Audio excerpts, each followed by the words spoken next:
is recovering from the devastating impact of coronavirus pandemic. We are here once again to collaboratively work towards giving shape to the aspirational vision of a new India. Absolutely, you were here on day one, and we had stalwarts like we had Home Minister Amit Shah, CMD of Bharat Biotech, Dr. Krishna Ella, among others. These are the definitive voices who helped us take stock of where India stands at 75 years of its independence, and also helped us identify what we still need to achieve to shape a new India when we are at 100 years of our independence. In fact, Padmaja, a lot has been achieved by the nation in this long journey of India at 75. That's something we are going to be celebrating. Plus, we'll be looking ahead in the future as well. From significant strides in socio-economic development to raising vast chunk of this population above the poverty line to becoming one of the fastest emerging economies in the world. The nation is poised to capitalize on the compounding advantage of 4Ds. And these 4Ds, ladies and gentlemen, are democracy, demography, data, and demand. But there is a long way to go as well to realize this aspiration of a new India. Absolutely. So without further ado, let's kickstart day 2 of the Times Now Summit. Remember, yesterday we had spoken about skill development. We had the minister in the house.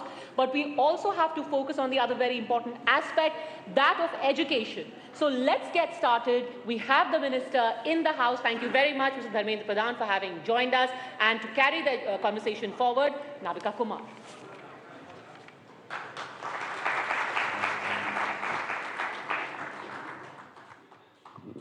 Thank you very much, Hina and Padmaja, and very warm welcome to Union, Human Resource Development, Skill Development, and above all, the UP in charge for the BJP, Mr. Dharmendra Pradhan, on stage. Let's give him a big round of applause. Dharmendra Pradhan जी, जब से आपका कार्यभार बदला है और जब से आपको एक नया कार्यभार मिला है उत्तर प्रदेश का, आपने थोड़ा बोलना बंद कर दिया है। अब तक आप रूबरू नहीं हुए हैं देश की जनता से कुछ सवाल जवाबों से, ऐसा क्यों? नाविका जी, आप मेरे को अन्याय कर रहे हो, ऐसे मत बोलो। डेमोक्रेसी में मैं जब हमारी विभाग बदला 2021 जुलाई में, उसके बाद पूरा एक सेशन पार्लियामेंट हुआ है, मानसून सेशन हुआ है। मैंने लोगों को मिला, जवाब दिया, प्रश्न का उत्तर दिया, डिबेट में पार्टिसिपेट किया, 2-4 अच्छे स्पीच मैंने किया, ऐसा मेरे को लगता है। और मैं देश भर में घूमता हूँ, मैं आपके पास नहीं आ पाया, मैं आप लोगों को नहीं मिला, क्योंकि मेरे को ऐसे लगता था कि मेरे को एक नया काम मिला है। भारत में शिक्षा विभाग एक बुनियादी विभाग है, एक चेतना जगाने वाले विभाग है। उसकी बहुत बड़ी प्रभाव देश की एक कोई घर नहीं होगा, कोई नागरिक नहीं होगा जिस विभाग से नहीं जुड़ा होगा। मेरे जैसे एक सामाजिक कार्यकर्ता को प्रधानमंत्री जी ने भरोसा किया। मैं पिछले 4 महीना मेरे प्राइमरी एजुकेशन, आजकल राष्ट्रीय शिक्षा नीति में प्री स्कूल की कल्पना की गई है। मैं मेरे शिक्षा की, दुनिया की प्री स्कूल की पढ़ाई ब्रशअप कर रहा था, इसलिए मैं आपको नहीं मिल पाया। मैं अभी आपके साथ हूँ, आपने मेरे को बुलाया, मैं आपका आभार प्रकट करता हूँ। धन्यवाद। आप आए और शिक्षा की जो बात है, जो मुद्दा है, वो आपने सही कहा कि हर इंसान, हर हाउस होल्ड को, हर घर को इम्पैक्ट करता है। और कोविड के दौरान कुछ चैलेंजेस और नए आ गए हैं। कोविड के दौरान ऑनलाइन टीचिंग पर जोर हो गया, लेकिन स्मार्टफोन्स का एक्सेस सिर्फ 30 या 40% बच्चों के पास है स्कूलों के लेवल पर। और बहुत लोग कह रहे हैं कि इसका एक लॉन्ग टर्म इम्पैक्ट पड़ेगा एजुकेशन पर और बच्चों की डेवलपमेंट पर इन टर्म्स ऑफ लर्निंग। आप क्या समझते हैं कि जब हमने दौर कोविड का देख लिया और लॉकडाउन्स का देख लिया, तो सबसे पहली ज़रूरत हमें टेक्नोलॉजी, इंटरनेट है भी, तो वो उसको एक्सेसिबल कैसे बनाया जाए और कैसे ये एक ऑल्टरनेटिव बन सके, क्या इसकी ज़रूरत नहीं है? देखिए, जिस प्रकार की परिस्थितियों में दुनिया पिछले लगभग 2 साल बिताए है,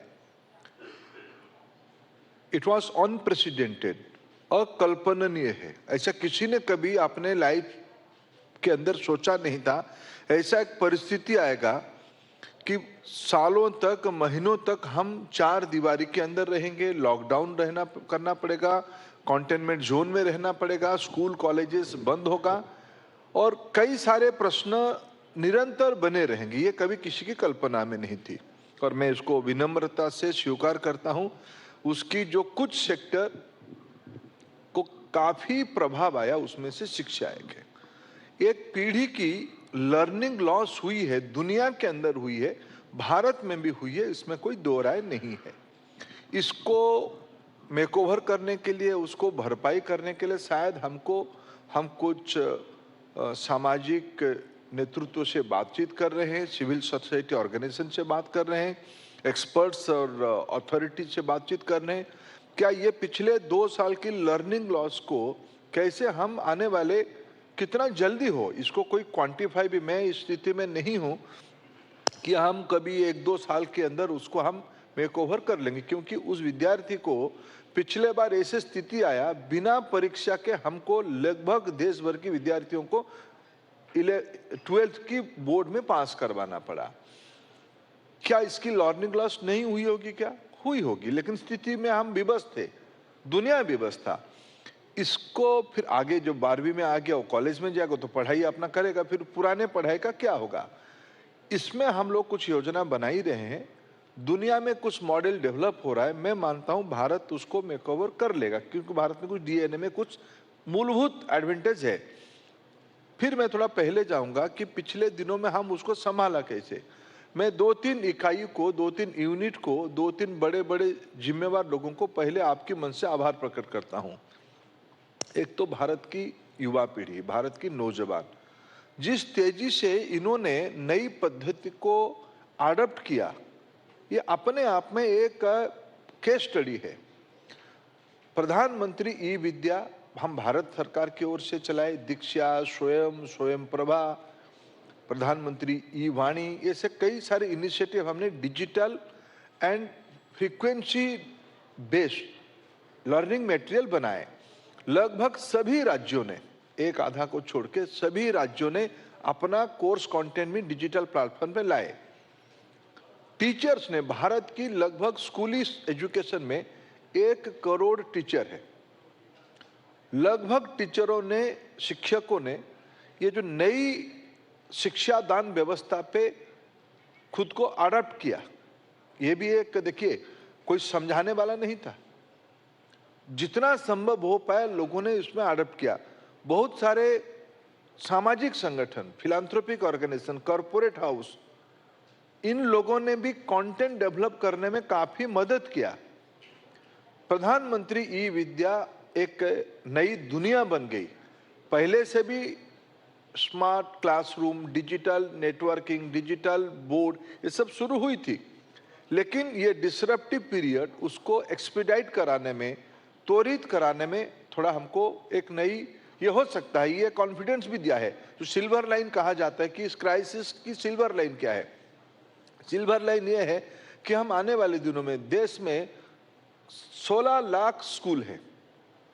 उस 16 लाख स्कूल को कैसे हम नए लर्निंग मेथोडोलॉजी पे ले जाएंगे, टीचर्स एजुकेशन को कैसे कन्वर्ज करें नया प्लेटफॉर्म की तरीके से। ये कोरोना काल ने कुछ अनुभव दिया है, लॉसेस हुई है, लेकिन मैंने जैसे शुरू में कहा कि हमारी बच्चों की मेधा शक्ति पे हमें विश्वास है, इसको मेकओवर किया जा सकता है। लेकिन कई प्रकार की कोर्स की कंटेंट को थोड़ा कंडोन करना पड़ेगा, थोड़ा और क्रॉस करवाना पड़ेगा, थोड़ा दिन में, क्योंकि अभी देखिए, अभी एक हम लोगों ने नवंबर महीने में देश भर की स्टेट्स ने स्कूल कॉलेज को खोलना लगभग पूरा कर दिया है। एक आधा जगह पे थोड़ा थोड़ा दिल्ली बचा है। में कॉलेजेस नहीं खुले, स्कूल खुल गए। दिल्ली में कुछ स्कूल कुछ क्लासेस तो शुरू हो गया है। देखिए, ये भारत सरकार ने ये कॉन्करेंट लिस्ट में विषय रहने के कारण और कोरोना मैनेजमेंट ये राज्य की विषय है। गृह विभाग ने एक शिक्षा विभाग की परामर्श से एक ब्रॉडर फ्रेमवर्क दे दिया है। अभी अभी हम प्रति महीना में इसकी रिव्यू करते हैं। भारत की एजुकेशन फैमिली में लगभग 99 वैक्सीनेशन हो गया है। हायर एजुकेशन की बच्चों के भी वैक्सीनेशन हो गया है। उसके लिए स्वास्थ्य विभाग अलग पहल किया, अलग वैक्सीन की व्यवस्था की। सारे फ्रंट में भारत सरकार और राज्यों ने मिलकर काम किया है। निजी स्कूल के लोगों ने भी, निजी शिक्षण संस्थानों ने भी आगे बढ़ के काम किया है। सोसाइटी ने भी आगे आके मदद किया है। अभी अभी स्कूल कॉलेजेस खुलने लगा है और मैं मानता हूं कि सहज जैसे जैसे होता जाएगा, न्यू मॉडल और न्यू पेडागोजी भी बनते जाएगा। धर्मेंद्र प्रधान जी, शिक्षा के लिए सबसे ज्यादा जरूरी होता है शिक्षक। हमारे यहाँ अगर देखा जाए तो शिक्षक को शायद उतनी इम्पोर्टेंस नहीं दी जाती। अगर आप देख लें तो सरकारी स्कूलों में शिक्षक की तनख्वाह कितनी है, हम टैलेंट अट्रैक्ट कर रहे हैं या नहीं, अगर शिक्षक सही नहीं होंगे तो क्या शिक्षा सही होगी, ये एक बड़ा मुद्दा है। और हमारे देश में कंटेंट क्या होना चाहिए एजुकेशन का, इस पर डिबेट चलती रहती है। कोई कहता है हिस्ट्री की इंटरप्रिटेशन ठीक नहीं हुई है, लेफ्ट विंग की हम हिस्ट्री इंटरप्रिटेशन पढ़ रहे हैं, राइट विंग की है नहीं या सही विंग की है नहीं। ये एक डिबेट में पूरी बात उलझी पई है। हाल ही में जेएनयू में कंटेंट के ऊपर के सावरकर क्यों पढ़ाया जा रहा है, इस पर एक बड़ी जंग सी छिड़ गई। मैं पूछना चाहती हूँ कि हम इन चीज़ों को पॉलिटिक्स से दूर करके किस तरह सिलेबस और टीचिंग करिकुलम पर एक निष्पक्ष तरीके से नजरिया रखेंगे। ये नाविका जी, मैं थोड़ा एक लाइटर ऑब्जर्वेशन दूं। मैं इसलिए आपसे डरता हूं कि मैं आप जैसे इतना अच्छा विद्यार्थी हूं नहीं। एक तो आप एक प्रश्न में 6 सप्लीमेंट्री पूछ लोगे तो हमको याद ही नहीं रहता आपने क्या क्या पूछा। फिर भी मैं कोशिश करूंगा ये सारे विषय पे उत्तर देने के लिए।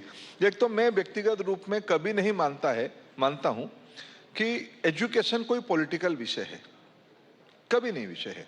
कुछ लोगों की कुछ एक मजबूरी रहती है, उनकी कुछ अपना मानसिक दुराग्रह और प्रियोकुपेशन रहती है, वो let they do that. I don't have any objection to all those friends. हमें कुछ उसमें जाना नहीं है। मैं आपको एक उदाहरण देता हूं।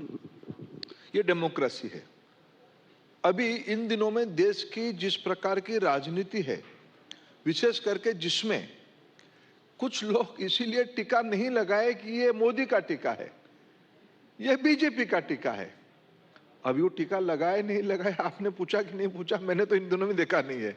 जब इस प्रकार की विचित्र पोलराइजेशन है, उस क्षण में इसी सरकार ने, प्रधानमंत्री जी ने एक नई पहल किया।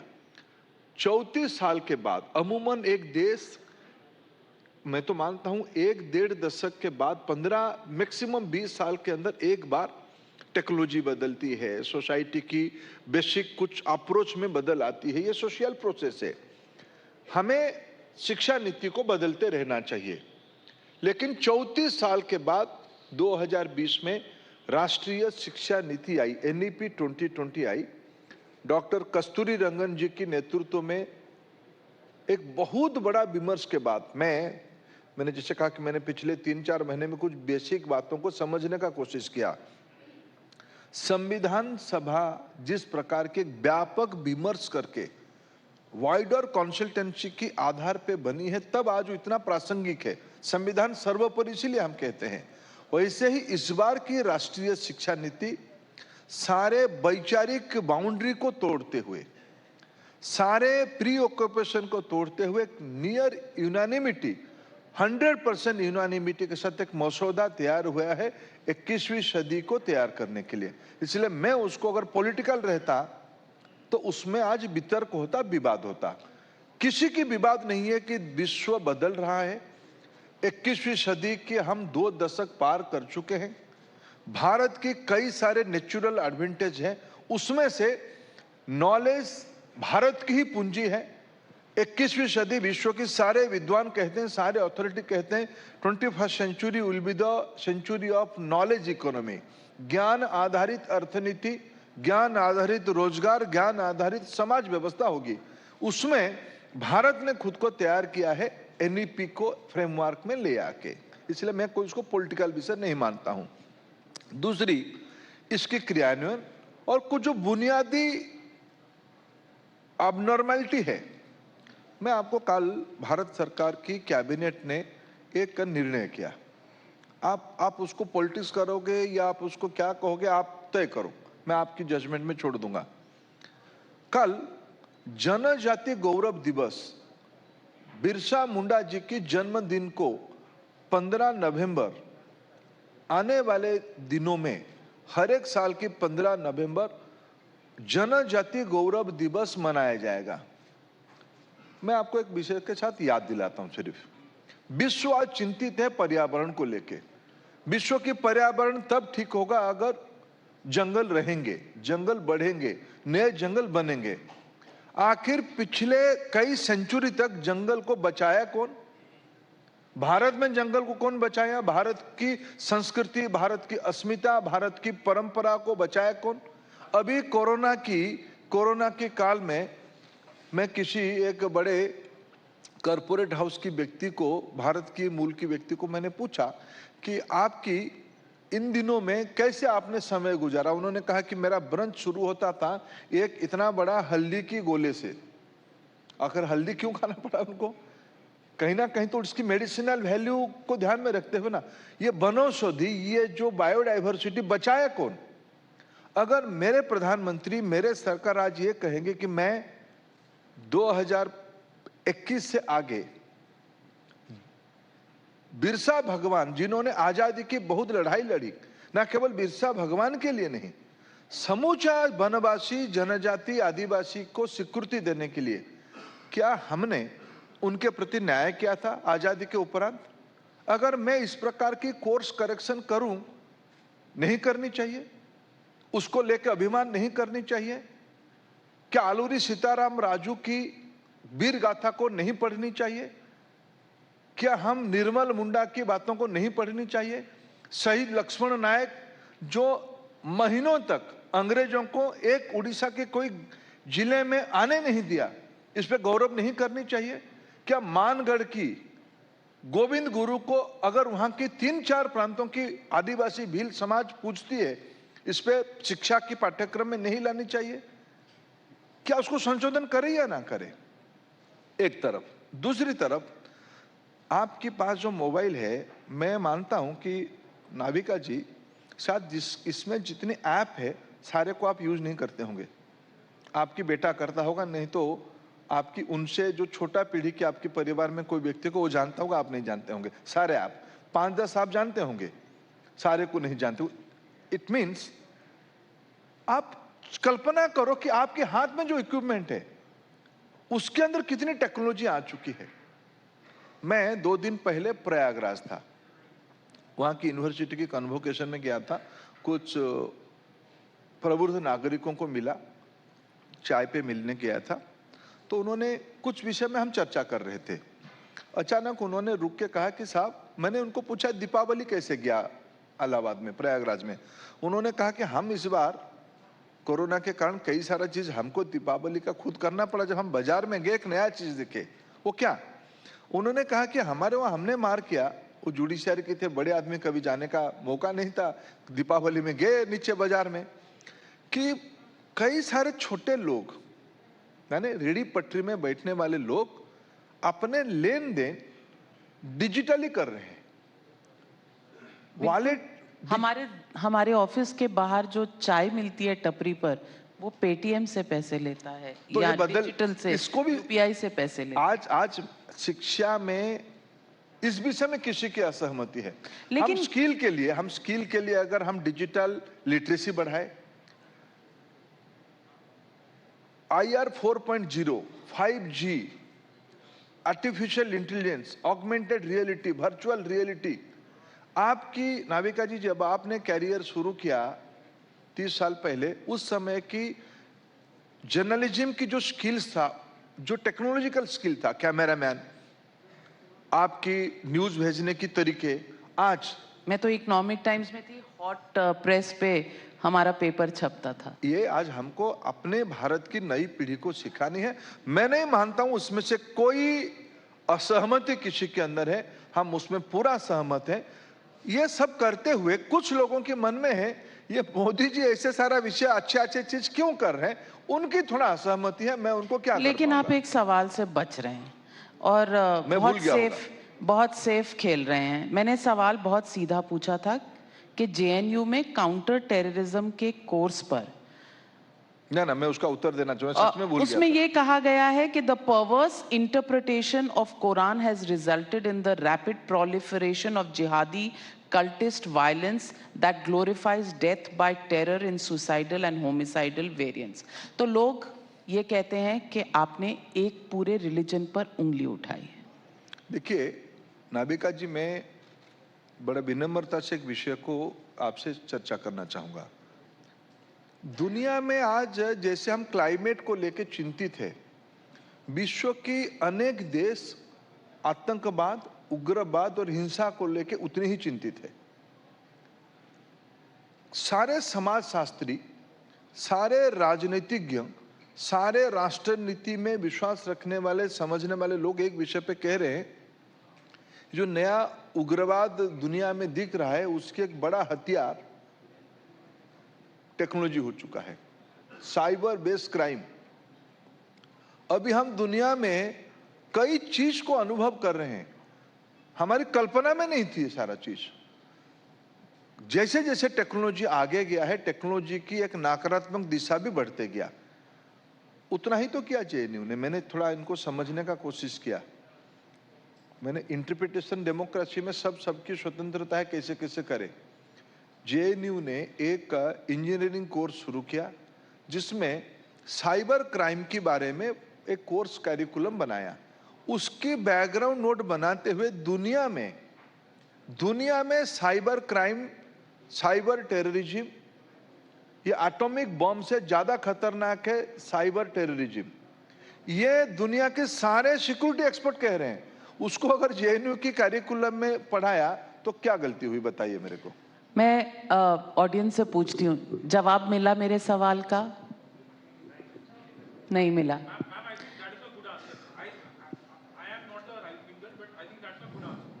That's a good answer, but cyber crime का सवाल नहीं था। सवाल था कि interpretation of Quran and rapid proliferation of जिहादी वायलेंस। देखिए, किसी भी धर्म ग्रंथ को शायद किसी ने आपत्ति नहीं किया। आप शायद वो कोर्स को पढ़ रहे हो या उस कोर्स के संबंध में कुछ मित्रों की बयान को पढ़ रहे हो? नहीं, कोर्स की डिस्क्रिप्शन, मतलब कोर्स में जो कहा गया। देखो, इसको इंटरप्रेट कैसे किया गया है, कुछ रियलिटी है। मैंने जब कह रहा हूं कि कुछ भारत की नहीं, विश्व की सिक्योरिटी एक्सपर्ट्स ने ये सब सोशियो साइकोलॉजिकल आउटकम है। ऐसे क्यों होता है? आप एक बार आईएसएस की जन्म इतिहास को समझो। ऐसे क्यों हुआ? ऐसे अतिवादी मानसिकता क्यों बन रही है? कहां से ये प्रेरणा मिल रहा है? कौन सी धर्म ग्रंथ में इस प्रकार की चीजों को महत्व दिया जा रहा है? ये सारा चीजों में कई सारे उत्तर हैं। डेमोक्रेसी में, एक फ्री सोसाइटी में, एक सिविल सोसाइटी में सारे प्रकार के विचारों के बारे में आदान प्रदान होनी चाहिए, समझनी चाहिए। यह हमारी बुनियादी आवश्यकता है। बाकी विद्यार्थी जैसे अडॉप्ट करे। धर्मेंद्र प्रधान जी, मैं before I get to the political part, मैं आपसे पूछना चाहती हूँ, क्या स्किल डेवलपमेंट कोविड के बाद अब भी अहम मुद्दा है मोदी सरकार के लिए? क्योंकि 2014 में एक नई मिनिस्ट्री बनाई गई और स्किल डेवलपमेंट को बहुत इम्पोर्टेंस दी गई। कहीं ना कहीं कोविड के काल में ये आपके ऑब्जेक्टिव्स से कहीं नीचे तो नहीं गिर गया? ना, आप उल्टा, आपको मैं शेयर करना चाहूंगा कि कोविड के समय में जब एक ध्यान में आया कि हमारी देश में मेडिकल ऑक्सीजन की इतनी खपत कभी नहीं हुई थी। 900 टन होती थी औसत, ये पहुंच के गया डिमांड 9000 टन तक। हमारी देश में मेडिकल ऑक्सीजन इतना बनता भी नहीं था, हमको विदेश से लाना पड़ा, एयरलिफ्ट करना पड़ा, सी में लाना पड़ा, ट्रेन के अंदर उसको मूवमेंट कराया गया, रो करके मूवमेंट करवाया गया। उस समय में आज लगभग देश में हजारों पीएसए प्लांट बन गया है। ऑक्सीजन कंसंट्रेटर लाखों करोड़ों की संख्या में देश की छोटे छोटे जगह तक पहुंच गया है। कोरोना संबंधित ये मास्क, पीपी किट और उसकी संबंधित मेडिसिन, उसकी संबंधित वैक्सीन की नेटवर्क, उसकी रेफ्रिजरेशन सिस्टम, इसमें बहुत सारे चीजों की एक अनुभव आया कि मेडिकल साइंस में हमको जिस प्रकार की स्किल की आवश्यकता होनी चाहिए वो शायद हमारे पास पर्याप्त में नहीं है।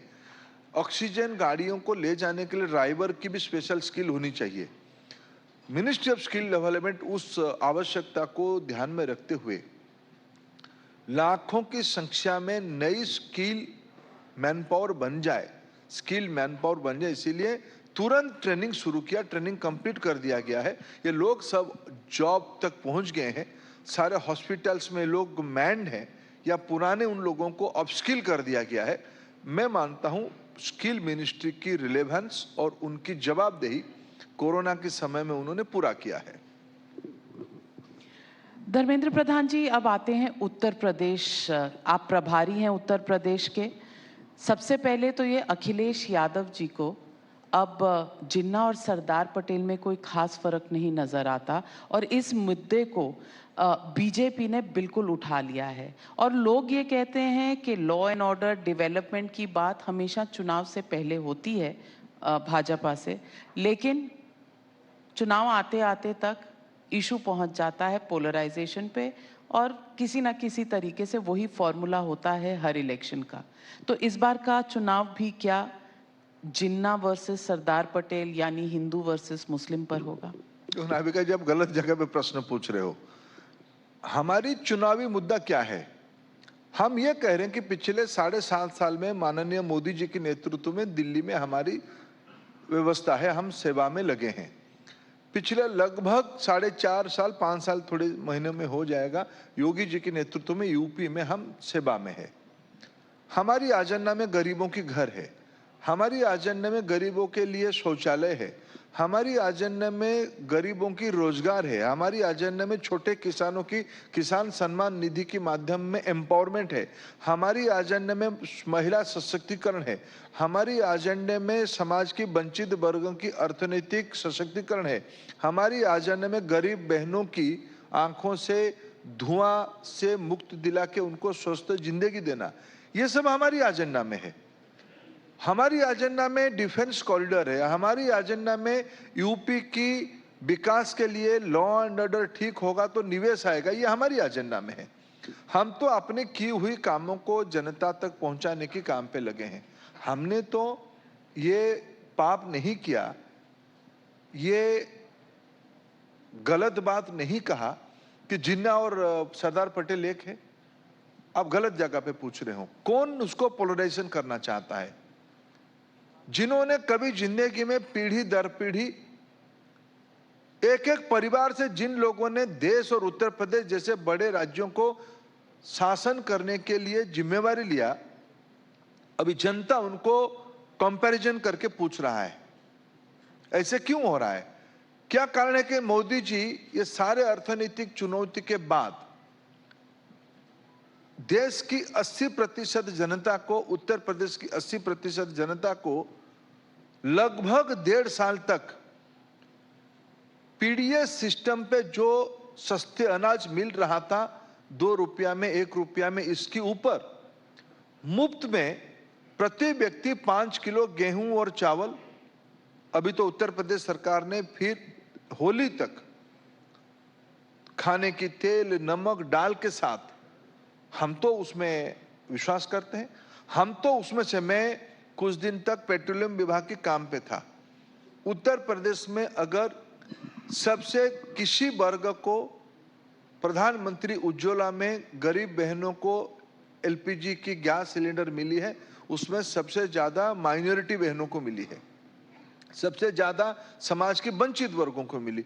हमारी व्यवस्था तो सबका साथ सबका विकास, सबका विश्वास, हम इसी के लिए प्रयास करते हैं। हमने तो समाज को कभी विकास को कभी हमने कभी लॉ, अगर उत्तर प्रदेश में लॉ एंड ऑर्डर ठीक होता है, निवेश आता है, सिर्फ निवेश के फायदा तो एक वर्ग को नहीं मिलता है, एक धर्मावलंबी को तो नहीं मिलता है, समाज के गरीबों को मिलता है, समाज के दुर्बलों को मिलता है।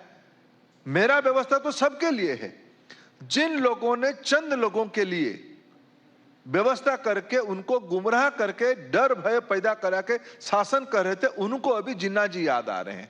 उनको मुबारक, जनता उसको जवाब देगी।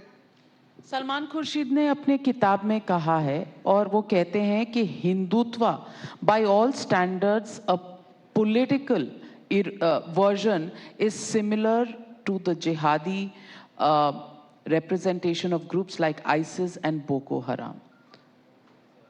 देखिए, ये डेमोक्रेसी की कैसे लोग नाजायज फायदा लेते हैं, इससे बड़ा बैंक्रप्सी, इससे बड़ा दिवालियापन कुछ नहीं हो सकता है। विवेकानंद जी से लेके सुप्रीम कोर्ट तक हिंदुत्व क्या है, हिंदू जीवन प्रवाह क्या है, शायद मेरे बातों में किसी की असहमति हो सकती है, लेकिन देश की आम नागरिकों की विवेकानंद जी की बयानों पर असहमति नहीं है। सुप्रीम कोर्ट की इंटरप्रिटेशन ऑफ फिलोसॉफी के ऊपर किसी की असहमति नहीं है। अगर किसी दिवालिया व्यक्ति, जो पार्टी दिवालिया पीट चुकी है, जो पार्टी एक परिवार से आगे सोच नहीं पाता है, जो पार्टी पैरोकियलिज्म विचार से बाहर नहीं आ पाती है, उस पार्टी की कोई व्यक्ति जो देश में संविधान को साकिर रख के कोई जिम्मेवारी भी कभी संभाला होगा। मैं एक राजनीतिक कार्यकर्ता हूं नविका जी, मेरे किसी से असहमति हो सकती है, मेरे विचार से असहमति हो सकती है, लेकिन मेरे संविधान और इस देश के मूल सिद्धांत से असहमति नहीं हो सकती है। संविधान और सिद्धांतों को उनकी दृष्टिकोण एक है देखने का, मेरा दृष्टिकोण एक हो सकता है, लेकिन संवैधानिक और देश की फिलोसॉफिकल बातों पे कौन प्रश्न उठाता है? जिनके बारे में, जिनके मन में देश की स्पष्टता नहीं है, जिनको संवैधानिक व्यवस्था पे,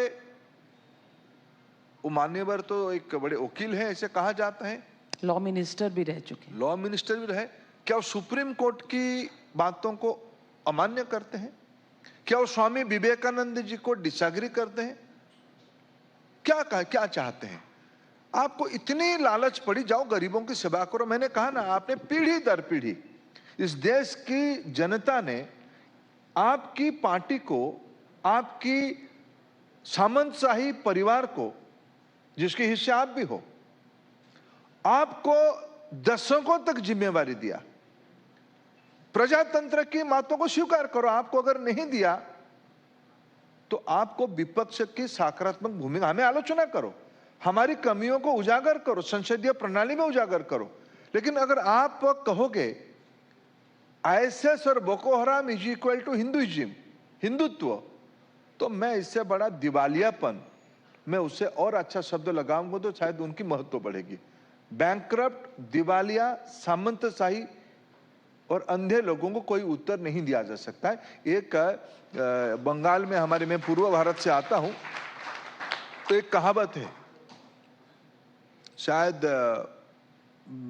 बंगाली साहित्य में रविंद्रनाथ ठाकुर जी की कोट होगा, जारे मुख्य लज्जा नाए, माने जिनको लज्जा नहीं लगता है, ताके हमें डोरी, मैं उनको बहुत डरता हूं। मैं सलमान खुर्शीद साहब, उनकी पार्टी और उनकी सामंतशाही खानदान को बहुत डरता हूं नविका जी।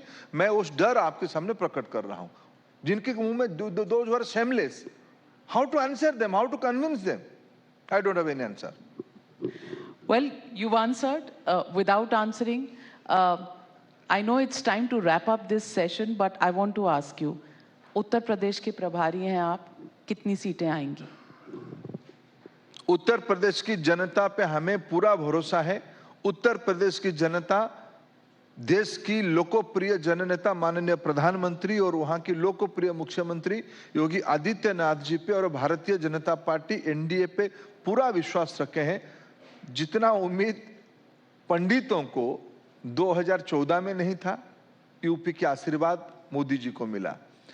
उन पंडितों ने 2017 में क्या क्या बखेड़ा खड़ा नहीं किया था, 300 पार हुआ था। 2019 में अरे तो फ्लूक में आए थे, वो चले जाएंगे। उत्तर प्रदेश की जनता के बदौलत आज देश की कल्याणकारी योजनाएं चल रही है। 2022 के चुनाव में नई भारत की ओर नई उत्तर प्रदेश जो बीमारू राज्य था वो आज समृद्ध राज्य में परिवर्तित होकर तेजी से आगे बढ़ रहा है। रफ्तार बढ़ चुकी है और रुकने वाला नहीं है। हमें उत्तर प्रदेश की नागरिकों पे, सर्व समाज पे, विशेष करके गरीबों पे सबसे ज्यादा भरोसा है। ये 14, 17, 19 की पुनरावृत्ति होगा। एक तरफ मायावती जी ने आपको पिछली बार हेल्प की थी, वोट कट कर दिए थे एक संयुक्त ऑपोजिशन के, यूपी के लड़के साथ हो गए थे पर मायावती जी अलग रही थी। अब मायावती जी खास मैदान में दिख नहीं रही हैं, आपके फॉर्मूला में फर्क नहीं पड़ेगा? अरे अरे नाभिका जी, आप तो, मैं पत्रकार नहीं हूं, वहां पत्रकार हो। आप देश के इतने बड़े विद्वान पत्रकारिता करते हो, उसके बाद 2017 की बात आप कह रहे हो। यूपी को 2 लड़के को पसंद है, वो पसंद तो दिख गया, यूपी की पसंद मोदी जी के साथ आ गया। 2019 में बुआ जी और भतीजा दोनों मिलकर लड़े हैं, ऐसा नहीं है। सब एक्सपेरिमेंट हो चुका है यूपी में। यूपी की नागरिक आगे बढ़ना चाहता है, ये कोई पार्टी का विषय नहीं है। ये जगन्नाथ जी की रथ चल चुका है, ये आगे चलने वाला है।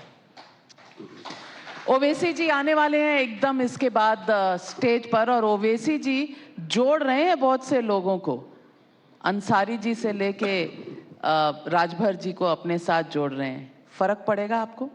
देखिए, प्रजातंत्र में भारत की वही ताकत है। जब संसद की भवन की, नई भवन की नींव रखा जा रहा था, माननीय प्रधानमंत्री जी ने 4वीं और 5वीं सदी में भारत में प्रजातांत्रिक प्रक्रियाओं की कोट किया था। कुछ लोग गलतफहमी में मैग्ना कार्टा को प्रजातंत्र की मदर पॉइंट बताते हैं, ऐसा नहीं है। भारत एक प्रजातांत्रिक देश है, सभी की अधिकार है सारे चुनाव को लड़ने के लिए, अपनी बातों को रखने के लिए। सर्वोपरि जनमत बहुमत से जब परिवर्तित होती है, उन्हीं को सेवा करने को मौका दिया जाता है। हमें जनमत और बहुमत दोनों माननीय प्रधानमंत्री जी के साथ और उत्तर प्रदेश में योगी जी के साथ है, हमें उसमें से कोई शंका नहीं है। हम अपने काम करते जाएंगे। Well, on that note, ladies and gentlemen, Union Minister Dharmendra Pradhan, thank you very much for joining us on this stage of Times Now Summit Edition 2. Thank you very much, sir.